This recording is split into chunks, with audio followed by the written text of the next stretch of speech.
Minister and I have worked closely together to address common challenges, of which there are many, seize opportunities, and advance the interests of our nations. Today, we have had another deeply productive and very valuable discussion.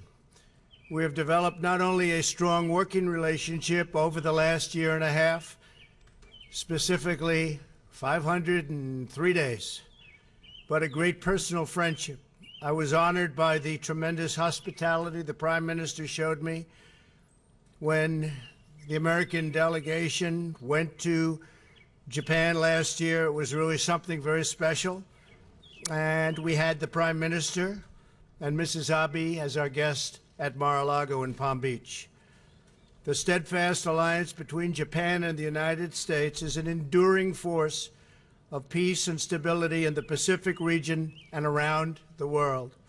From the beginning of my administration, the Prime Minister and I have been working to expand our cooperation in a range of areas, including defense and commerce, which is what we discussed today, as I prepare to meet next week with Kim Jong-un. And I want to bring up the fact that the Prime Minister and also President Moon of South Korea were extremely helpful, cooperative, and they'd like to see something happen. Be great for North Korea, South Korea, be great for Japan, the United States, and the world. Our partnership has been invaluable in reaching this important moment, and we will continue to be in very close communication in the weeks ahead, including the issue of Japanese abductees, which I know is of great personal importance to Prime Minister Abe. I hope the upcoming meeting in Singapore represents the beginning of a bright new future for North Korea, and indeed a bright new future for the world.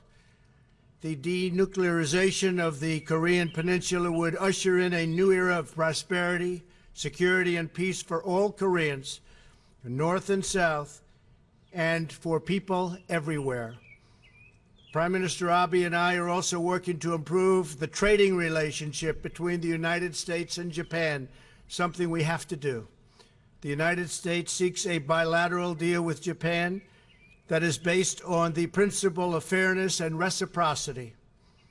We're working hard to reduce our trade imbalance, which is very substantial, remove barriers to U.S. exports, and to achieve a fair and mutually beneficial economic partnership. And we're on our way. The Prime Minister was telling us just moments ago that they're buying billions and billions of dollars of additional products of all kinds, military jets, airliners from Boeing, lots of farm products. We're going to be doing a lot more business with Japan, which is what everybody wants to see. There has never been a better time to invest in the United States.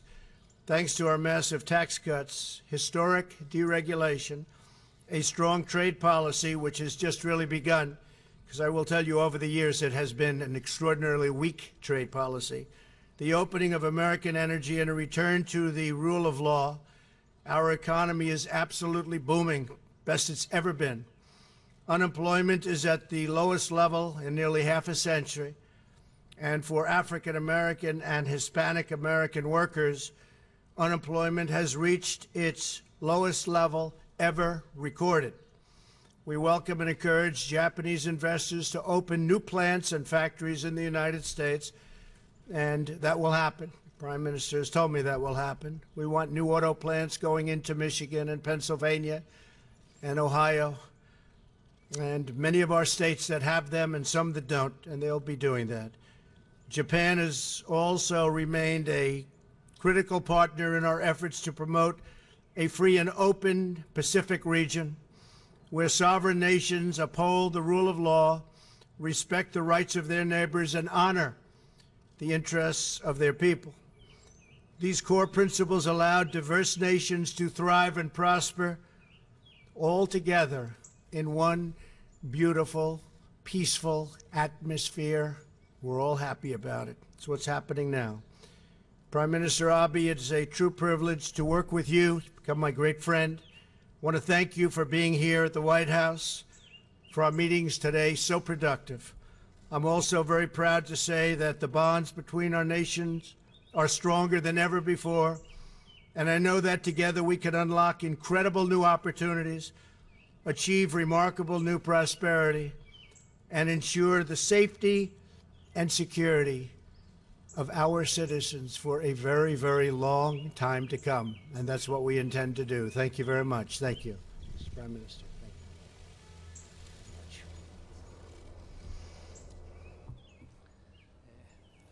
Thank you. Mr. President, G7 I am so grateful to you for this meeting that you offered with great hospitality at such busy time as G7 summit and US-North Korea summit meetings are upcoming. I also would like to express my appreciation to the people of the United States for always warmly welcoming us as your ally. In 5 days, US-North Korea summit is to take place. First of all, I would like to pay my deep respect to the outstanding leadership of President Trump as he made this decision that no past presidents were ever able to accomplish. In the last 18 months, we really spent many hours to discuss this issue. We shall never repeat the past mistakes. While this thought is completely shared between us, we are able to witness an historic talk which will take place shortly. Today, with President Trump, our discussion was focused on issue of North Korea. What should we do as we approach the upcoming US-North Korea summit, as well as for the peace and stability of Northeast Asia after the summit? On this topic, we took good amount of time and carried out in-depth and candid exchange of views.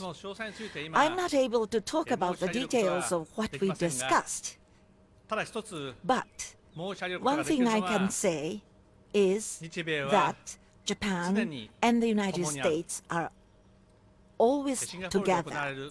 I strongly hope that this historic summit in Singapore be a resounding success. There is a beautiful port town, Niigata, facing the Sea of Japan. A mere 13-year-old girl living there was abducted by North Korea. 45 years have passed since then, during which time family members single-mindedly prayed for her return and kept on waiting.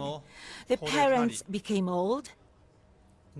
Remaining time is slipping away. It is the long-held desire of the Japanese people to have her and all of the abductees come home so that the parents, while they are healthy, can embrace the girl and other abductees again in their arms.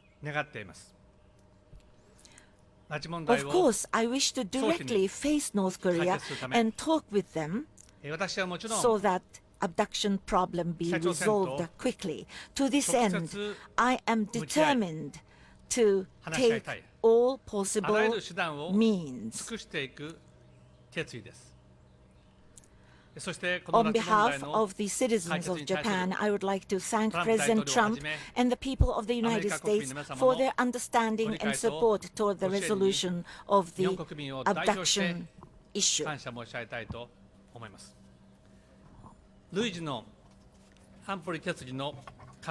Japan will continue to ask for complete implementation of the successive United Nations Security Council resolutions. There is no change at all for Japan's policy to seek comprehensive solution of the abduction, nuclear and missile programs, and to realize real peace in the Northeast Asia. This is what Japan strongly hopes for.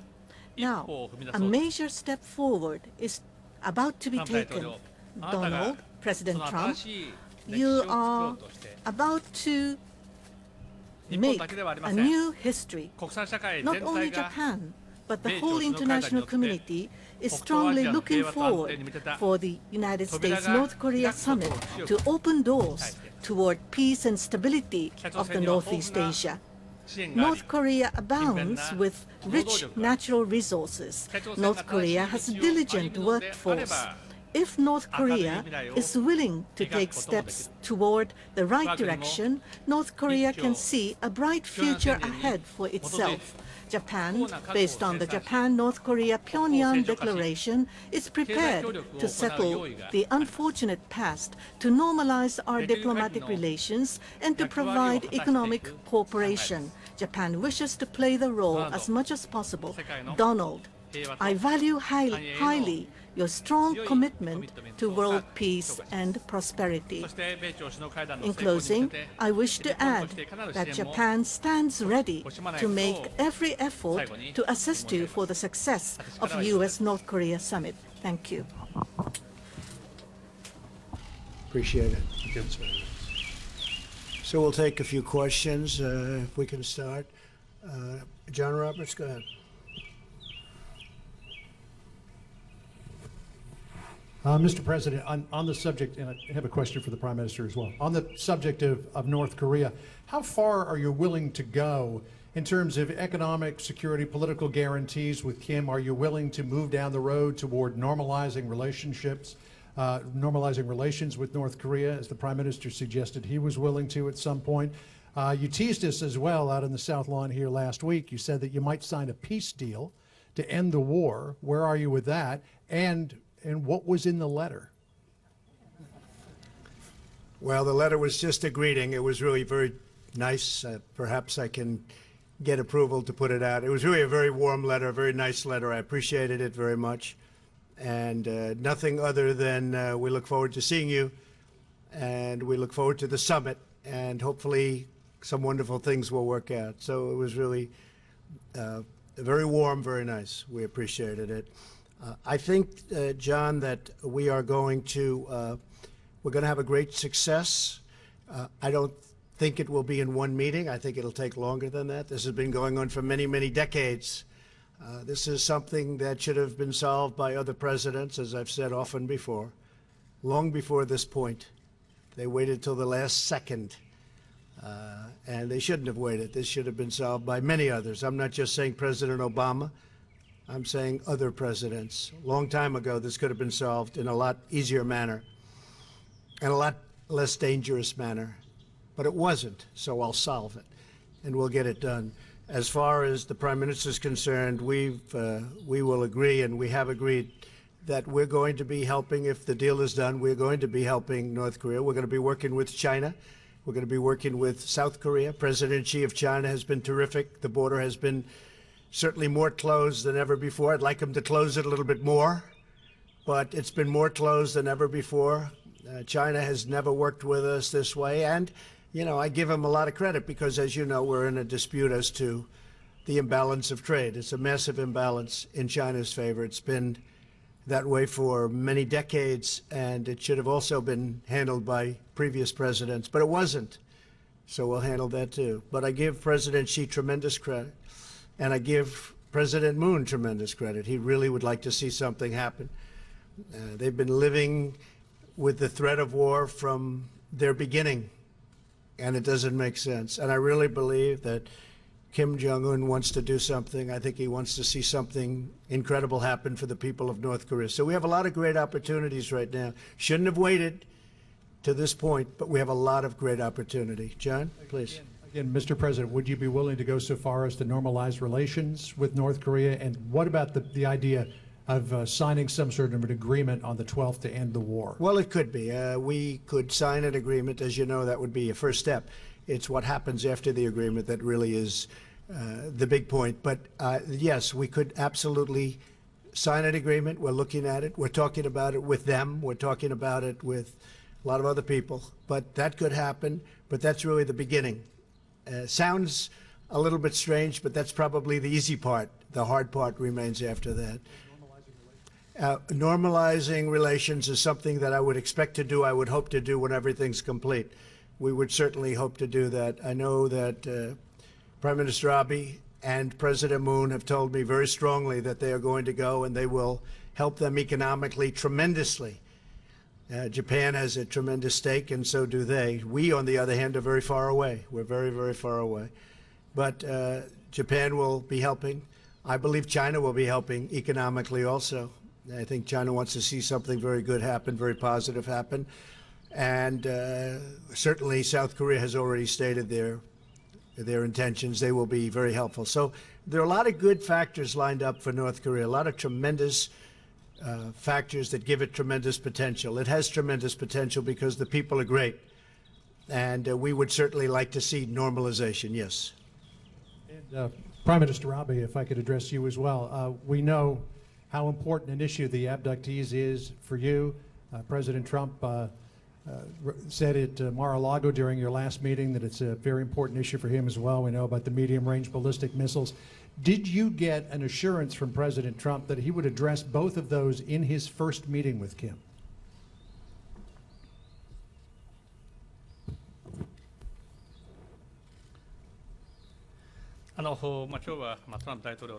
Today, we had long hours of discussion with President Trump, good amount of discussion. On the issue of abduction, I was able to have a detailed discussion, and I think President Trump fully understands the situation. He supports the position of Japan. Last year, President Trump visited Japan. On that occasion, he met with the families of abductees. I told you about the 13-year-old girl abducted. The mother of this girl met with President Trump, and very seriously he intently listened to the voices and views of the family members. So President Trump, amongst the world leaders, I think he is one of the leaders who understands the issue the most, the greatest. So at the upcoming summit, the importance of abduction would be explained to Mr. Kim Jong-un. What about the medium-range missiles?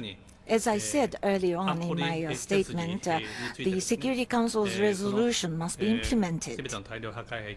All weapons of mass destruction and all ballistic missiles, these are the words used in the resolution of the Security Council. In other words, the Security Council resolution must be completely implemented. On this point, between Japan and US and the international community share the same view. I'm convinced about it. Thank you. Mr. Yoshino of TBS, please. Next question, please. Thank you. My name is Yusa from TBS Television. I have a question for both President Trump as well as Prime Minister Abe. You have not used the language of applying the largest pressure on North Korea, but are you continuing with the sanction and the denuclearization? You will be asking for that. And what is the deadline for the denuclearization? And my question to Prime Minister is how to apply pressure to North Korea and the tone of the language. Are you in full agreement, complete agreement with the United States? President Trump has stated that we are implementing sanctions, and those sanctions are very strong sanctions. He also stated that until North Korea takes the action, the sanctions will not be lifted. And Japan is in full agreement, and Japan's position is perfectly in alignment with the United States. And in our summit meeting this time, we had in-depth discussion with President Trump as to how we should respond to the North Korea. And as for the future policy on North Korea, inclusive of the U.S.-North Korean summit meeting, we had detailed coordination aligning our positions. As I have already mentioned, Japan and the United States are always together. Japan and the United States will be in full alignment to seek success for the historic U.S.-North Korea summit meeting in Singapore.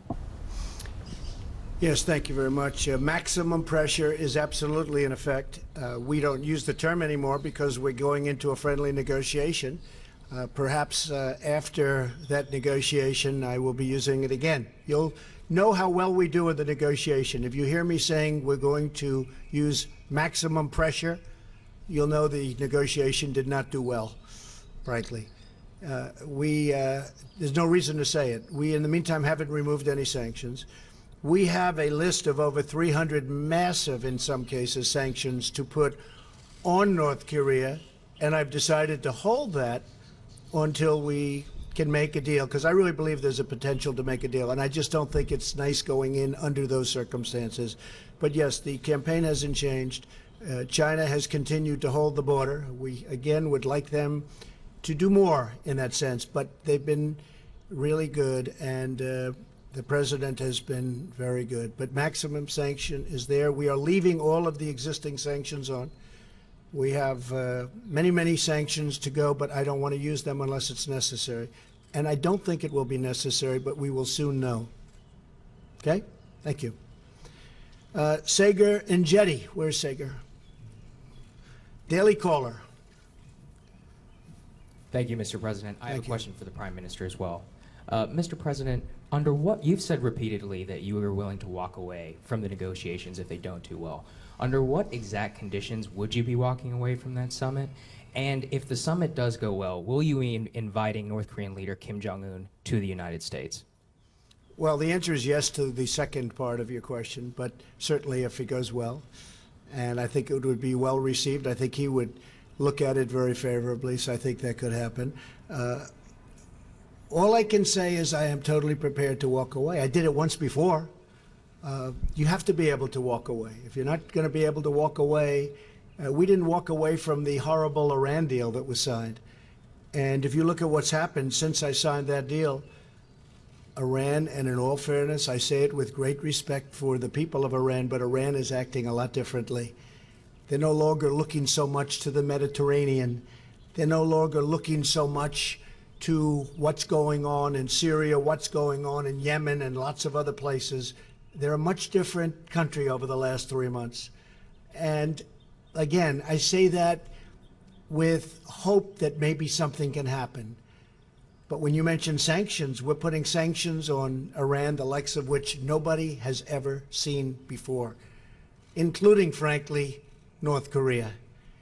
That would have been the next phase if we did it or find it necessary to do. But nuclear to me is always first, and we're going to be fine with respect to Iran.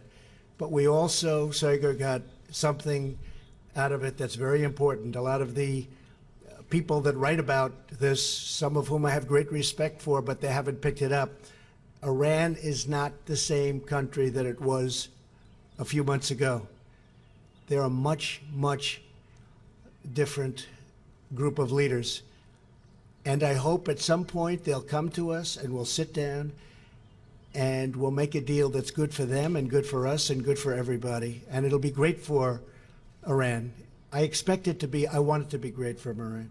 But if they would have walked our side from some of the horrible provisions that you know as well as I do, and probably everybody sitting here knows, we could have had a great deal.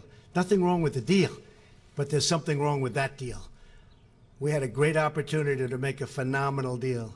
So I am totally prepared to walk. It could happen.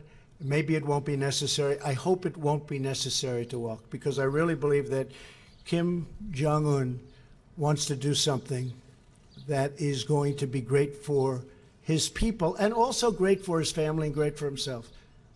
Okay? Thank you very much. Sir, if you do invite him to the White House, to the United States, would it be here at the White House or at Mar-a-Lago?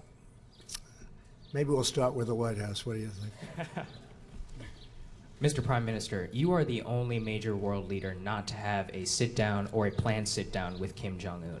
You hinted in your address today that you would be willing to do so on the matter of abductees. Do you have any plans currently to do so, and would it be focused solely on abductees, or would you be willing to have a separate denuclearization discussion with Kim Jong-un directly without the United States? Thank you.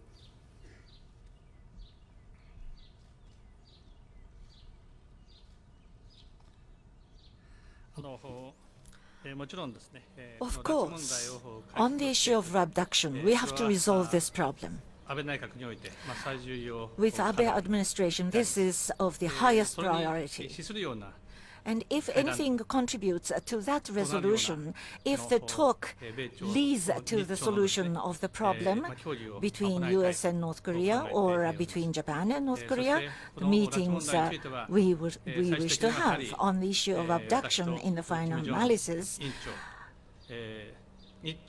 Chairman Kim Jong-un and between me, between Japan and North Korea, the problem has to be solved. Of course, Japan, for Japan, missile issue and nuclear issue, very important. Nuclear issue, missile issue, regarding these issues at the US and North Korea summit meeting, first and foremost, I'm hopeful for the progress. And then on the issue of abduction, we will liaise, we will collaborate with the US and the international community, and Japan ourselves must talk directly with North Korea in the final analysis. I am determined about that. それで林さんどうぞ。 Mr. Hayashi, ありがとうございます。 thank you. 安倍総理、トランプ大統領、 Prime Minister Abe, I have question to Prime Minister as well as President Trump. Starting with Prime Minister, you have already mentioned to a certain degree on the abduction issue. In order to hold Japan-North Korea summit, the premise is that you need to obtain results for the abduction issue. What kind of concrete pathway are you envisaging to hold the summit meeting? In your meeting with President Trump today, have you asked President Trump to raise the question of abduction at the US-North Korea summit meeting in Singapore? Next is my question to President Trump. The Kim Jong-un has maintained his position that the abduction issue is something that already had been resolved. So what kind of explanation has been given to the United States on abduction issue in the North Korea to the US, the consultations? And how should we approach the North Korea in order to seek solution for the abduction? And what did you convey to Prime Minister Abe today in this regard? Well, you know, I can speak first because I will tell you on the Prime Minister's behalf that he very much talked about abduction. It was preeminent in our conversations. He talked about it long and hard and passionately, and I will follow his wishes, and we will be discussing that with North Korea. Absolutely. Absolutely. Prime Minister, go ahead. 4月のマララゴでの日米首脳会談について、 At our Japan-US summit meeting we had in the Mar-a-Lago in February, today, once again, as President Trump has mentioned already, I have explained on the abduction issue once again, and I have conveyed to him the earnest wish of the families of the abductees. And President Trump once again has stated that the abduction issue will be raised at the upcoming US-North Korea summit. Now, at the US-North Korea summit meeting, as to the concrete matters to be discussed, I would like to refrain from mentioning this at this juncture.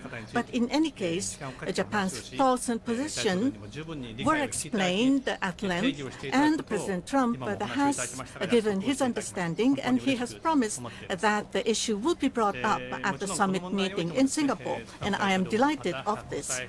President Trump and the international community, I would like to closely work with President Trump as well as the international community to seek solution to the issue. In solving the abduction issue, Japan itself needs to have direct consultation with North Korea. I have not changed my resolve in doing so. And under this decision and resolve, what will be conducive to solve the abduction issue? Of course, I will have to think about the summit meeting. For Japan, North Korea summit meeting, if we are to have the summit meeting, the nuclear, the missile, and what is more important, the abduction issue, the solution to all these issues must be sought. And I hope that we will be able to realize a summit meeting which would lead to solution of the problems. But first and foremost, we need to seek advancement for the abduction, nuclear and missile programs. Japan and U.S. should closely cooperate with each other so that we will be able to see great success for the historic U.S.-North Korea summit meeting. And Japan would like to give our all-out efforts and support. Thank you. I'd like to just close by paying my highest respect and regards and love, frankly, I've got to know him very well, to the Warmbier family, the incredible family of Otto Warmbier, who was a brilliant, beautiful, terrific young man. And he has not died in vain, I can tell you that. He has not died in vain. So to the Warmbier family, our love and our respect. Also, I'd like to say that we were tremendously successful in getting our 3 hostages back. And I'm very thankful to the cooperation that we received from North Korea. And the 3 United States citizens are now very happily ensconced in their homes with their families. They're very happy. They didn't think this was going to happen. And frankly, it would never have happened. But it has. So I just want to wish them well also. They had a tough journey, but I really respect the fact that we were able to work with the North Korean folks and get them out. They're very, very well ingrained already. They're back into, they were telling me they're now going to movies and they're going out to dinner and they're back. They're back in our country, and it's a terrific thing. I believe we're going to have a terrific success or a modified success, but in one form or another, if it all goes, and things can happen between now and then. But I know many of you are going, and I look forward to seeing you there. I look forward to traveling with you. It's a long way, but I really believe that we have the potential to do something incredible for the world, and it's my honor to be involved. Thank you very much. Thank you. Thank you.